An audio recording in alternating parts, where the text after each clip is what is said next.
Exit পোলের সমীক্ষা মানছেন না রাহুল গান্ধী। প্রায় প্রতিটি এক্সিট পোলের সমীক্ষায় আঁচ দিয়েছে ফিরছেন নরেন্দ্র মোদী। সমীক্ষায় বলা হয়েছে ইন্ডিয়া জোট আটকে যাচ্ছে 125 থেকে 140-এর মধ্যেই। কংগ্রেস পেতে পারে 62 থেকে 72টি আসন, যদিও এক্সিট পোলের ফলাফলের সঙ্গে নির্বাচনের ফলাফল নাও মিলতে পারে, এমন দৃষ্টান্তও রয়েছে।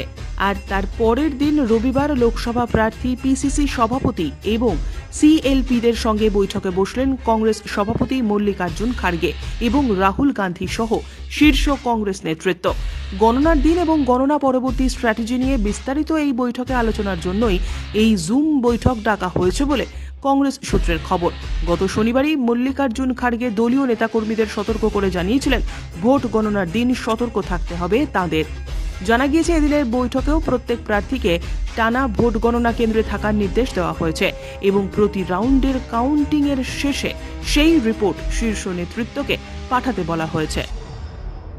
इसका नाम एग्जिट पोल नहीं है, इसका नाम मोदी मीडिया पोल है। ये मोदी जी का पोल है, फैंटेसी पोल है उनका। सर कितनी सीटें आ रही हैं आपके हिसाब से?